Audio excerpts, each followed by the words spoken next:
Hello दोस्तों, आज के वीडियो में लीगल फील्ड की महत्वपूर्ण जानकारी लेकर के आए हैं, जिसमें कि आपको बताएंगे कि एक एडवोकेट या लायर को वकालत पेशे के साथ साथ दूसरे कौन कौन से कार्य करने की परमिशन बीसीआई अर्थात बार काउंसिल ऑफ इंडिया द्वारा दी गई है।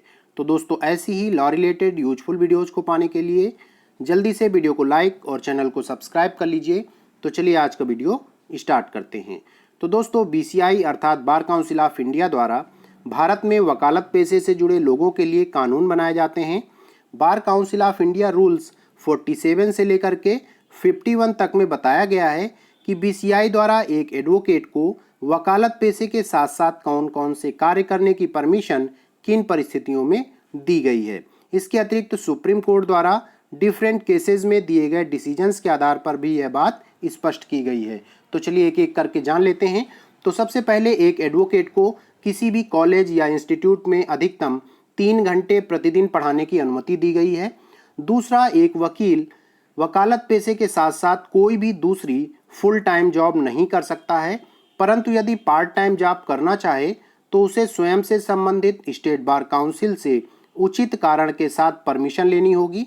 तीसरा है दोस्तों, वकील अपने पारिवारिक बिजनेस में हिस्सेदार हो सकता है, परंतु बिजनेस के मुख्य वर्किंग पोस्ट पर नहीं रह सकता है।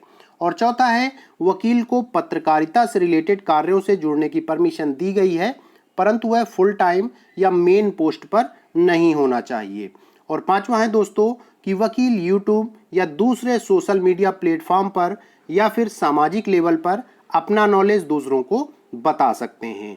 और छठवां है दोस्तों कि राजनीति कोई पेशा नहीं है, यह एक सेवा है, इसलिए दोस्तों एक वकील इलेक्शन लड़ सकता है और जीतने पर विधायक, सांसद या दूसरे पदों पर रह सकता है।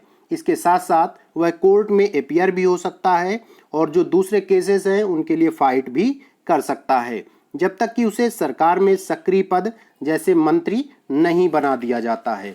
तो दोस्तों, यदि वह सरकार में मंत्री पद पर है तो वह वकालत नहीं कर सकता है।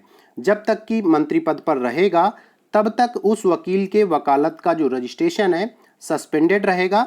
मंत्री पद से हटते ही वकालत का रजिस्ट्रेशन पुनः एक्टिव हो जाएगा। तो दोस्तों, वकालत पेशे के साथ साथ दूसरे व्यवसाय से रिलेटेड सुप्रीम कोर्ट के 2 महत्वपूर्ण केसेज हैं।